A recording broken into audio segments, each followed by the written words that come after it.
안녕하세요. 저는 40대 중반 여성이며 아들 하나를 키우고 있는 엄마입니다. 늦은 나이에 가진 아이라서 그런지 더욱 애틋하고 귀한 우리 아들. 눈에 넣어도 안 아픈 우리 아이를 보고 있으니 문득 전 남편이 생각나는군요. 그 사람과 헤어지고 나서 이렇게 귀한 아들을 얻게 되었으니 이혼은 신의 한 수가 아니었나 싶습니다.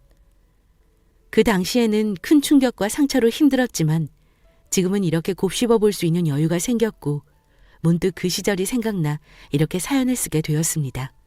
제 소중한 아들 자랑도 하고 싶고요. 저는 20대 초반에 전 남편을 만났어요. 그 시절 우리는 대학교 같은 과 CC였으며 컴퓨터 관련 학과를 재학 중이었습니다. 저는 컴퓨터 프로그램 개발 쪽에 큰 관심은 없었지만 비전이 좋다고 하여 진학하였어요. 그렇기에 전공 관련하여 재미있는 대학 생활은 아니었습니다. 그러나 남자친구는 개발 쪽으로 머리가 비상했어요. 졸업하기 전부터 교수님의 눈에 들어왔고 교수님의 추천으로 좋은 곳으로 취직 자리를 정해놓기도 했습니다. 남자친구는 대학 입학하자마자 군대를 다녀왔고 저보다 나이가 2살 많았기에 먼저 대학을 졸업하여 사회생활에 뛰어들었습니다. 그런 남자친구와는 달리 저는 프로그램 개발 관련하여 실력이 우수하지도 않았고 그저 그런 실력이다 보니 취직하기 쉽지 않았습니다. 남자친구 직장보다는 못하지만 어렵사리 겨우 취직한 곳에서 일을 배우며 자리를 잡게 되었어요. 그렇게 우리 둘은 바쁜 직장 생활을 보낸 지 1년이 흘렀습니다. 남자친구는 그 시간 동안 더욱 성장이 있더군요. 확실히 이쪽으로 능력이 있다 보니 나중에는 다니던 직장을 그만두고 따로 본인의 회사를 차려 승승장구하게 되었습니다. 동업하는 선배와 같이 뛰어들어 차린 첫 회사였지만 확실히 수입도 좋고 잘 나가는 남자친구를 보고 저는 대견하기도 하면서 부럽기도 했어요.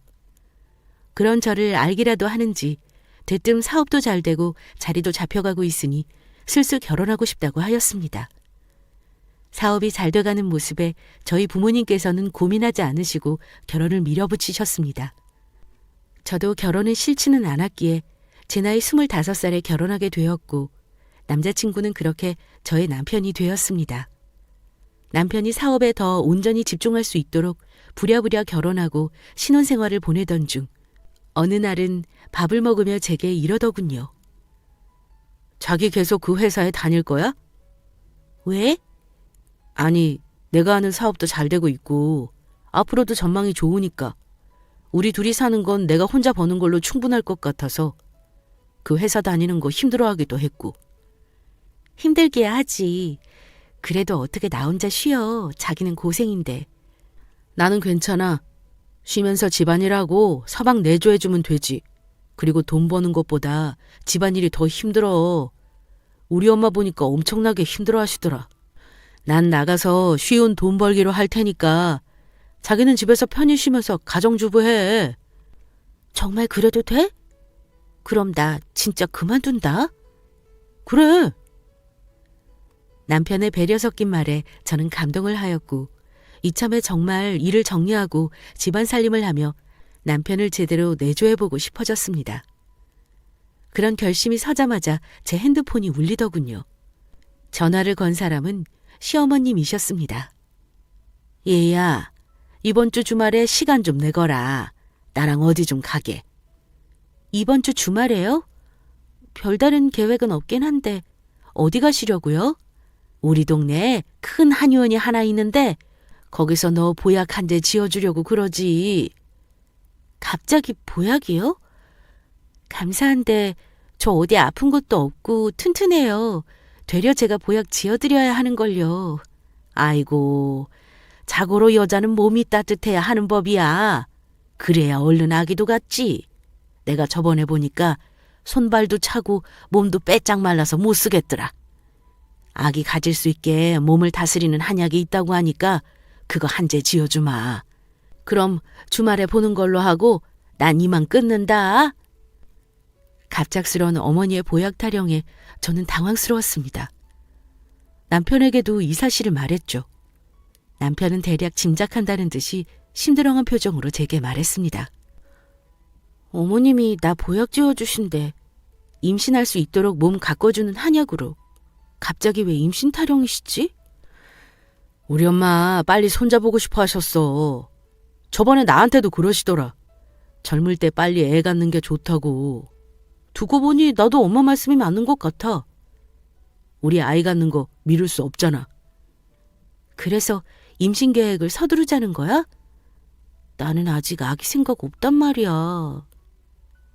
일도 그만 다니라 그러고 아기도 갖자 그러고. 자기 혹시 어머님 말씀 듣고 임신 계획하려고 회사 그만두라고 한 거구나? 꼭 임신 때문은 아니지만 겸사겸사 말한 거지 뭐. 자기도 아이 빨리 갖고 싶어?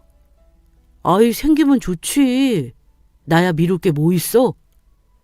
결혼 전에는 몰랐던 남편의 모습에 저는 조금 놀랐습니다. 아이를 별로 안 좋아하는 줄 알았는데 임신 계획을 서두르고 싶어 했어요. 아무래도 빨리 손자를 보고 싶어 하시는 어머님 등살에 넘어간 것 같기도 합니다. 놀라움과 당황스러움이 뒤섞였지만 남편의 말처럼 임신 계획을 미룰 수는 없었습니다. 남편의 사업이 잘 풀리면서 경제적으로 어려운 것은 없었으니까요. 또 미룰 이유가 없다면 늙어서 아이 낳고 고생하는 것보다 젊을 때 아이 빨리 갖는 게 오히려 더 좋을지도 모른다고 생각하게 되었습니다. 돌아오는 주말 저는 시어머님을 따라 한의원을 방문하게 되었습니다. 임신 계획이라는 말을 듣고 제 몸 상태를 확인하며 맥을 짚던 한의사는 그러더군요. 태생적으로 마른 체형에다 몸이 차기 때문에 아기집이 약하네요. 몸을 따뜻하게 다스려 자궁을 강화할 수 있는 한약을 처방해 드릴게요. 라고 했습니다. 크게 생각하고 있지 않던 부분이었는데 아기집이 약한 상태라 하니 조금 염려가 되었습니다. 시어머님도 저와 같은 마음이신지 연거푸 하루 아침 저녁 2번씩 잊지 말고 꼬박꼬박 챙겨 먹으라고 하시더군요. 그날부터 어머님은 자주 전화를 주셨고 혹시라도 잊어버리고 한약을 안 챙겨 먹을까 늘 확인하셨습니다. 그러니 잊어버릴 새가 없었어요. 한약을 꼬박꼬박 챙겨 먹은 지 3개월이 흘렀습니다. 슬슬 임신이 되어야 하는데 이상하게 우리 부부에게 아이는 찾아오지 않았어요. 하루는 어머님께서 집에 방문하시어 떨어진 한약을 더 지어다 주셨습니다. 아니, 너 꼬박꼬박 한약 잘 챙겨 먹고 있는 거 맞냐? 먹기 싫어서 나 몰래 버리는 거 아니야? 아니에요, 어머니. 저 하루에 2번씩 잊지 않고 잘 챙겨 먹고 있어요. 그리고 어머님이 지어주신 건데 그걸 어떻게 버려요, 아깝게. 그럼 임신해야지. 왜 여태 소식이 없는 거야? 너희 부부 노력 안 하니? 한약도 잘 챙겨 먹고 열심히 노력도 하는데 이상하게 임신이 안 되네요. 더 노력해 볼게요. 주변에서 오히려 더 신경 쓰고 스트레스 받으면 아이가 잘 안 생긴다고 하더라고요. 그러니 너무 조급해하지 마시고 편하게 마음먹을 수 있게 기다려주세요. 스트레스 받아서 갖기 힘든다니 더 뭐라 할 수도 없고. 그래, 알겠다. 이 한약 잊지 말고 잘 챙겨 먹고 항상 몸 따뜻하게 하고 다니고. 알겠니? 조급해하는 시어머니를 달래고 잠시 후 댁으로 돌아가셨습니다. 그러나 이상하게 제 마음은 편하지 않았어요. 한약 먹기 전에는 임신 준비나 슬슬 해볼까 하는 마음으로 쉽게 생각했는데 한약 먹은 지 3개월 동안 소식이 없으니 되려 조급한 건 저였거든요. 애써 외면하고 있었는데 어머님이 저러시니 심란해져 갔습니다. 그렇게 몇 달이 흘렀을까요? 어느덧 한약을 먹은 지 1년이 되었습니다. 하늘은 여전히 저희 부부에게 어여쁜 아이를 선물로 주지 않았고요. 이런 상황이 이어지다 보니 마음을 편히 먹으시던 시어머님께서는 오만 걱정을 하기 시작하셨습니다. 더불어 제 불안감도 커졌고요. 젊은 나이라 조금만 관리하고 신경 쓰면 금방 가질 수 있을 거라 생각했는데 제 오만과 착각이라는 것을 점차 실감하게 되니 아이에 관한 생각은 더욱 간절해졌어요. 저는 그런 남편에게 진지하게 병원에 가야 할 것 같다고 이야기하였습니다. 아무래도 제 자궁이 약하다 보니 아이가 잘 생기지 않는 듯하여 병원에서 검사하고 도움을 받고자 했어요. 병원에서 검사하니 제 자궁이 약하기도 한데 정신적으로 스트레스를 받으면 될 일도 안 될 수 있으니 마음을 편히 먹는 게 중요하다고 하셨습니다. 그리고 시험관에 대해서도 고려해 볼 수도 있지만 아직 나이가 젊으니 시험관은 섣부르고 약물 치료와 더불어 몸과 마음을 편히 갖는 것으로 시작해보자 하셨습니다. 그렇게 병원도 꾸준히 다니고 아이를 갖기 위해 남편과 열심히 노력했습니다. 몸에 좋다는 것도 챙겨 먹고 건강을 위해 운동도 하고요. 무엇보다 스트레스를 덜 받기 위해 정신을 평온하게 다스리는 노력을 많이 했습니다. 그게 어느덧 10년이 다 되어가네요. 간절한 마음을 몰라주는 하늘이 야속했습니다. 그 긴 시간 동안 우리 부부에게는 한 번도 임신 소식이 없었으니까요. 지나간 시간이 쌓이면서 임신에 대한 저의 집착과 불안감은 나날이 배가 되어 돌아왔습니다. 오랫동안 임신이 안 되니 남편도 전과 달리 지친 듯 보였어요. 전 그런 남편을 설득하며 마지막으로 인공수정에 기대를 걸어보자 했습니다. 그런데 문제는 시어머니였습니다. 너 미쳤니? 내가 몇 번이나 말했잖아. 자연적으로 들어서는 임신이 좋은 거라고. 어머니, 저도 모르는 거 아니에요. 하지만 아무리 노력해도 도저히 임신이 안 되잖아요. 저 이제 35이에요. 완전히 노산이라고요. 더 이상 임신하고 싶어도 나이 때문에 어려워요. 어쩌면 이번이 마지막일지도 몰라요. 시험관이든 인공수정이든 해볼 수 있는 건 다 해볼 테니 저 말리지 마세요. 그래도 그건 안 돼. 내가 계속 이야기했잖니. 점쟁이 말이 자연적으로 생긴 아이를 낳아야 좋다고. 도통 임신 소식을 알리지 않자 시어머님은 어디서 점을 보고 오셔서는 자연적으로 임신이 되는 게 제일 중요하다고 했고 자식 팔자가 있기 때문에 늦게라도 들어선다고 했답니다. 젊은 시절에도 이루어지지 않은 자연 임신을 어떻게 노력한답니까? 저는 어머님의 고집에도 시험관이나 인공수정을 강력하게 밀어붙이려 했어요. 그러나 어머님의 고집을 꺾지 못하는 남편은 어느 순간 어머님과 한편이 되었습니다. 일 때문에 바쁘기도 했지만 병원에 가서 성인물을 보며 정액을 채취하는 게 수치스러울 것 같다며 그렇게까지 하고 싶지 않다고 하는 겁니다. 할 만큼 했으니 그냥 아이를 포기하고 살자고 하더군요. 자기 힘든 거 다 알아. 그렇지만 나도 지치고 힘들어. 아이 갖고 싶어 노력하며 지낸 게 10년이야. 난 자기처럼 쉽게 포기 못해. 제발 마지막으로 시험관이든 인공수정이든 노력해보자. 응? 그때도 안 생기면 나도 깨끗하게 포기할게. 저의 진심 어린 설득에 남편은 마지막임을 약속받고 마지못해 시험관과 인공수정을 하기로 했습니다. 병원에서는 시술하기 전 산모의 몸 상태가 제일 중요하다고 했기에 저는 몸과 마음을 더욱 정성스럽게 관리하려 했습니다. 남편에게 집안일도 안정을 취하면 더 좋을 것 같아 가정부를 드리면 어떨지 물어봤죠. 남편은 좋을 대로 하라고 했습니다. 업체에 문의하자 며칠 후 20대 후반으로 보이는 젊은 여자가 찾아왔습니다. 가정부를 하기에는 젊은 나이인 것 같아 저는 당황하며 정말 가정부를 하려고 온 건지 물어봤어요. 나이 좀 있으신 분이 오실 줄 알았는데 가정부로 일하러 온 거 맞죠? 안녕하세요, 사모님. 가정부 구하신다고 해서 온 거 맞아요. 젊은 사람이 이런 일 하러 와서 좀 놀라셨죠? 실은 제가 직업을 따져가며 일할 상황이 못 돼서요. 어려도 어릴 때부터 집안일 다 했고 살림 잘해요. 젊어서 체력도 좋고요. 시켜만 주시면 열심히 하겠습니다. 젊은 아가씨가 가정부로 와서 당황스러웠지만 젊은 나이에 굳은 일 마다하지 않고 열심히 하려는 모습이 예뻐 그냥 가정부로 채용하기로 했습니다. 처음 온 날부터 집안 살펴보며 파악하더니 생각보다 일도 곧잘 하더군요. 내심 잘 구했다고 생각하며 전 휴식을 취하고 있었고 가정부 아가씨가 저녁 준비를 마무리할 때 남편이 집에 도착했습니다. 집에 들어온 남편은 젊은 아가씨가 주방에 있으니 주춤하더군요. 옷 갈아입으러 안방으로 들어온 남편이 제게 물었어요. 저 아가씨가 가정부로 온 사람이야? 응. 자기도 젊은 아가씨가 와서 놀랐지. 나도 처음 보고 당황했어. 그런데 이야기 들어보니까 일 가리며 할 처지가 못 된다고 하더라고. 하루만 채용해볼까 생각하고 일 맡겼는데 생각보다 되게 잘한다? 손도 야무지고. 그래서 앞으로도 쭉 쓰려고. 그래? 사정은 딱하긴 한데 그래도 젊은 아가씨가 우리 집에서 가정부 한다고 하니 좀 그렇네. 집에서 옷도 편히 못 입고 불편할 거 아니야. 자기가 왜 불편해? 어차피 자기 이 시간에 오거나 늦게 오잖아. 가정부 아가씨는 저녁하고 설거지하면 갈 건데 뭐. 저 아가씨 보는 시간 많지 않으니 걱정 마셔. 라고 이야기하며 마무리하였습니다. 그래도 남편은 젊은 아가씨가 불편한지 저녁을 서둘러 먹고는 안방으로 들어가 버리더군요. 그러던지 말던지 저는 가정부 아가씨 덕에 몸도 마음도 편해져 좋았습니다. 그 아가씨는 계속 우리 집으로 출근했고요. 그런데 가만 보니 젊은 아가씨가 야무지게 일도 잘하는데 성격도 참 좋았습니다.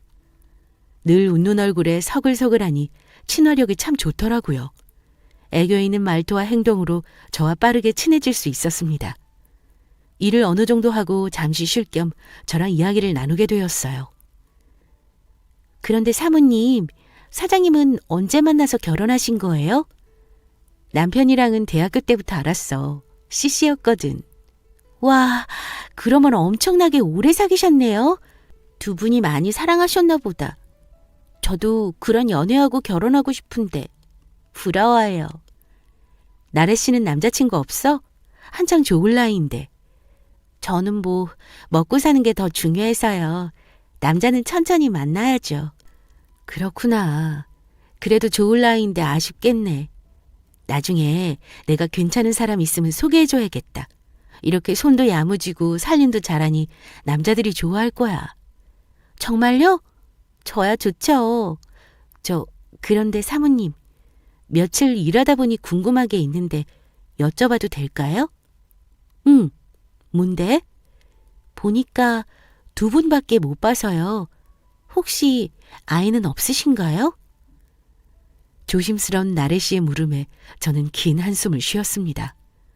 그런 나래 씨에게 그동안의 이유를 이야기해 주었어요. 좋을 것도 없는 이야기인데 이상하게 나래 씨를 편하게 느낀 저는 그동안의 세월을 신세한탄하며 풀어놓고 있더라고요. 제 이야기를 들은 나래 씨는 좋은 소식 있을 거라며 저를 위로하기 바빴습니다.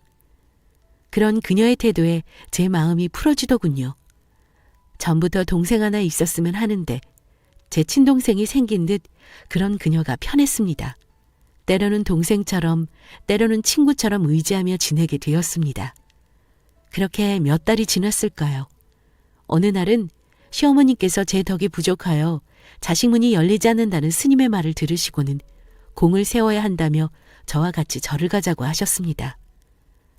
저는 그런 소리 믿지 않았지만 저와 마찬가지로 시어머님 또한 간절한 마음일 테니 무시할 수 없었습니다.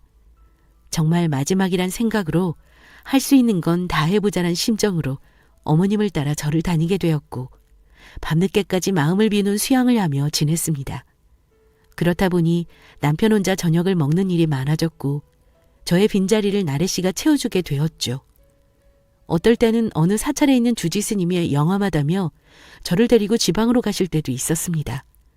절에서 수양하며 1박을 보내기도 했고요. 그런 시간이 오래 쌓이다 보니 정말 어머님의 말씀처럼 제 몸과 마음이 평화로워지는 것 같았습니다. 이 정도면 몸의 상태도 좋으니 시험관이든 인공수정이든 무리 없을 것 같았어요. 뭐랄까, 이번에는 꼭 임신할 것만 같은 좋은 예감도 들었죠. 그러나 그 예감은 곧 산산조각이 나고 말았습니다.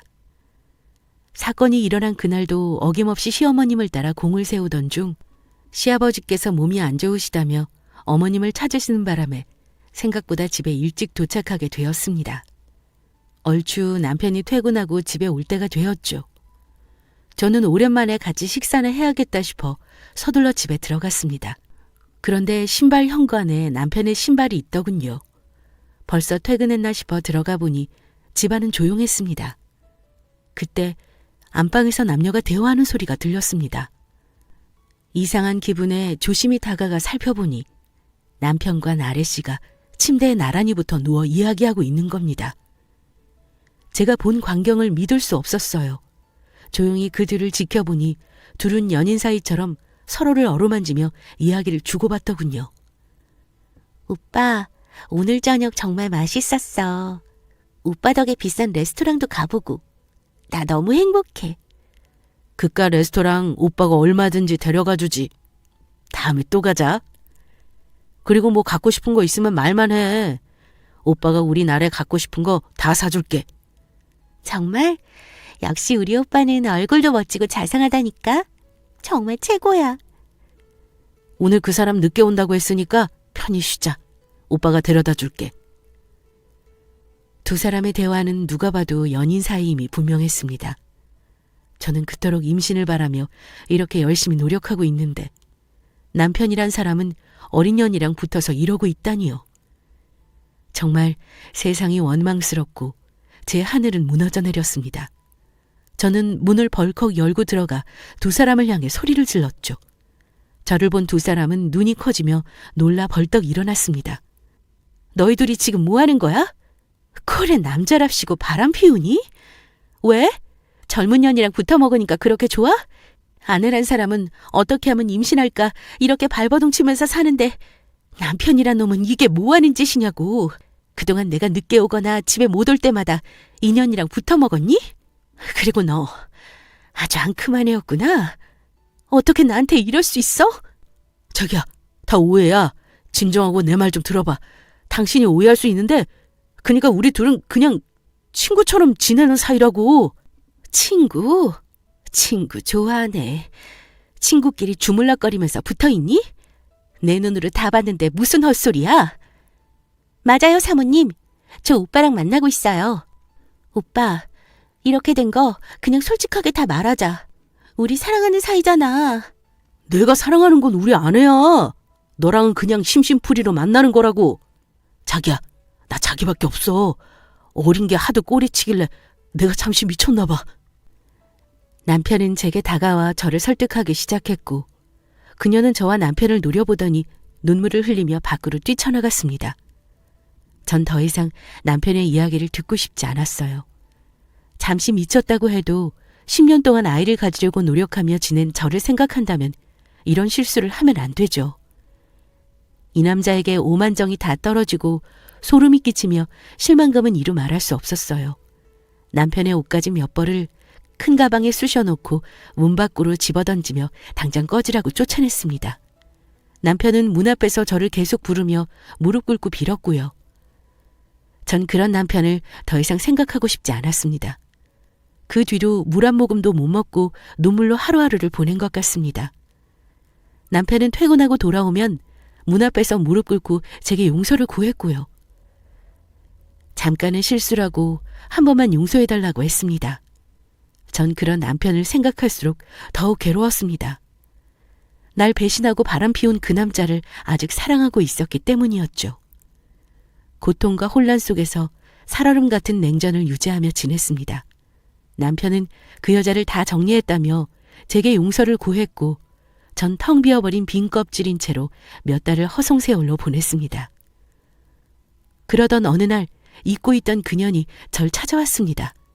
할 말이 있다며 꼭 전해야 한다고 저를 찾았어요. 침대에서 힘겹게 몸을 일으켜 저를 보고 서 있는 그년을 지나쳐 소파에 앉았습니다. 남편은 그년을 보고 여기 왜 왔냐고 안절부절 못하더군요. 그녀는 그런 남편을 무시하며 제게 다가와 사진 한 장을 건넸습니다. 그것은 제가 그토록 보고 싶어 했던 임신 초음파 사진이었습니다. 저 임신했어요. 제 뱃속에 오빠 아이가 있다고요. 청천벽력 같은 소리에 저는 아무런 말도 할 수 없었어요. 내 인생을 시궁창처럼 갈 때까지 갔구나 싶었습니다. 그년의 임신 소식에 남편을 힐끗 보니 당황해하며 떨리는 눈동자로 그년을 바라보고 있었습니다. 그런 남편을 보니 내가 사랑하는 사람의 모습이 참 희미해져 가더군요. 그제야 정신 차리고 보니 부른 배가 보였습니다. 알겠으니 오늘은 이만 돌아가 달라고 하였고 방으로 들어와 버렸어요. 아무리 사랑하는 사람이라도 이런 쓰레기 같은 상황을 마주해버렸으니 버티기 힘겨웠습니다. 며칠 동안 정신 나간 사람처럼 멍하니 앉아있거나 누워서 시체처럼 지내니 남편은 시어머님께 모든 사실을 다 말한 모양이었습니다. 시어머님께서 찾아오시더니 하실 말씀이 있으시다며 힘든 저를 거실로 부르셨어요. 이야기는 대강 들었다. 일이 이렇게 된 건 안타깝지만 어쩌겠니, 내 아들인걸. 그리고 말이 나와서 하는 말인데 우리 아들도 남자 아니겠니? 그 긴 시간 동안 너랑 살면서 우리 아들이 못나게 있었겠어? 떡두꺼비 같은 아들 하나를 낳아주길 했니? 뭐 했니? 그러니 한눈을 팔지. 난 솔직히 이렇게 임신이 안 돼서 우리 아들 어디가 문제가 있나 걱정했는데 이거 봐라. 한 번의 임신이 떡하니 되지 않았니? 그 보살이 늙음하게 손잡을 수 있을 거라고 했는데 이렇게 손잡은다는 걸 이야기해준 모양이다. 내가 너한테 손주 보려고 기다렸다가는 나 장례 치를 때까지 기다리겠어. 그래서 말인데 난 내 손자 포기 못한다. 그러니까 내가 물러나. 깨끗하게 갈라서란 말이야. 엄마, 이 사람 아직 힘든데 꼭 그렇게 말해야겠어? 넌 조용히 해. 너도 네 자식 생겨서 좋다고 했잖아. 시어머님의 입에서 나온 소리를 듣고 멍해졌던 정신이 서서히 돌아왔고 남편을 바라봤습니다. 남편은 저를 쳐다보지 못한 상태로 고개를 푹 숙이며 말했습니다. 당신한테는 정말 미안하지만 그래도 어떻게 내 아이가 생겼다는데 나도 오래도록 기다린 아이고. 우리 그만하자. 위자료는 당신이 원하는 대로 줄게. 남편의 말을 듣고 웃음이 나왔습니다. 그동안 미안하다며 싹싹 빌더니 자신의 아이가 생겼다는 말에 결국 날 2번 버리는구나 생각되니 정말 정신이 어떻게 되는 것 같았습니다. 하지만 쉽게 이혼해주면 안 되죠. 누구 좋으라고요. 인간 같지도 않은 두 사람에게 소리를 지르며 절대 이혼 못 해준다고 악을 썼습니다. 그러나 이미 남편은 친정에도 이 사실을 알렸고 친정엄마는 그런 저를 집으로 데리고 가려고 하셨죠. 시어머님은 얼른 데리고 가시라며 저를 내쫓듯이 쫓아내려 하더군요. 남편은 그저 구경만 하고 있고요. 그렇게 친정엄마 손에 붙들려 집에 온 저는 마음고생을 많이 하며 보냈습니다. 친정 부모님은 그런 놈이랑 당장 헤어지고 아직 늦지 않았다며 새 출발하자고 하셨고요. 힘든 시간을 보내면서 매일 제 자신을 죽이며 지내던 중 그년이 아이를 낳았다는 이야기를 듣게 되었습니다. 출산 소식을 들으니 정말 다 끝인 것 같더군요. 매일같이 이어지는 시어머님의 괴롭힘에 벼랑 끝으로 몰린 저는 결국 이혼에 합의해주기로 했습니다. 평생 먹고 살 만큼 큰 돈을 위자료로 받기도 했고요. 이렇게 허망하게 끝이 났지만 용서를 구하지 않은 그년이 용서되지 않았습니다. 제 짐을 챙기러 간다는 말로 핑계를 대며 그년의 낯짝을 마지막으로 보러 그 집을 찾아갔습니다. 집에 들어가니 아이를 안고 있더군요. 그년에게 시원하게 욕이나 저주라도 퍼부어 주려고 하는 찰나 아이의 얼굴을 보는데 뭔가 이상했습니다. 아이가 남편과 하나도 닮지 않아서였죠. 저도 모르게 혼잣말로 그이랑 하나도 안 닮았어 라고 말하였고 순간 그년의 눈동자가 떨리는 것을 알 수 있었습니다. 뭔가 숨기고 있는 것처럼요. 헛소리하지 말고 당장 꺼지라며 그녀는 절 밀쳤습니다. 전 균형을 잃어 휘청거리는 척하며 아이의 쪽쪽이를 몰래 챙겨서 그 집에서 재빨리 나왔고요. 그리고 가지고 있던 남편의 물건과 아이의 쪽쪽이를 대상으로 친자 검사를 했습니다. 그 결과 대반전이 일어났어요. 제 예상대로 그녀나 아이는 남편의 아이가 아니었습니다. 전 그 결과지를 가지고 집으로 찾아갔어요. 마침 집에는 손주를 보러 오신 시어머님이 계시더라고요. 남편과 시어머님께 보란 듯이 결과지를 보여주며 친자식이 아니라고 말했죠. 남편은 믿을 수 없다며 충격을 받았습니다. 시어머님은 아이를 못 가져 제가 질투해서 조작한 것이라며 그럴 일 없다고 난리를 쳤습니다. 저는 이 결과지를 보고도 못 믿겠으면 다시 검사해보라고 했고 그 결과를 보고 당황한 듯한 그녀는 당장 나가라며 제게 소리를 쳤습니다. 전 아랑곳하지 않고 웃으며 이미 파국으로 이어진 가정이니 알아서들 잘 살라고 하고 나왔습니다. 그 일이 있고 며칠 뒤 남편은 우리 친정 앞에 찾아와 무릎 꿇고 울며 미안하다고 다시 자신을 받아달라고 애원했습니다. 문을 열어주지 않으니 온갖 전화며 문자가 왔어요. 그리고 시어머님에게도 연락이 왔습니다. 친자식이 아닌 아이를 낳은 그녀를 쫓아냈다며 미안하다고 사과를 하셨어요. 알고 보니 시어머님은 제가 준 결과지가 의심스럽다며 다시 검사하자고 하셨고 그 결과 친자가 아님을 정확히 확인한 순간 그년과 아이를 쫓아냈다고 합니다. 그리고 계속 임신이 안 되는 아들이 의심스러워 병원 검사를 하였고 무정자증이라는 결과가 나왔다며 그동안 임신이 안 된 원인이 본인이었다면서 정말 제게 미안하다고 통곡을 하는 전 남편. 전 그런 둘을 만나지 않고 연락도 다 차단하며 철저히 무시했습니다. 계속 집에 찾아와 귀찮게 구는 바람에 연락처도 바꾸고 집도 이사했고요. 친정 부모님께서는 젊은 나이라 안타깝다며 재혼을 하라고 설득하셨고 지인의 소개로 1살 많은 남자를 소개받아 재혼하였습니다. 그러다 신혼기간 중 하늘이 주신 선물로 임신을 하게 되었어요.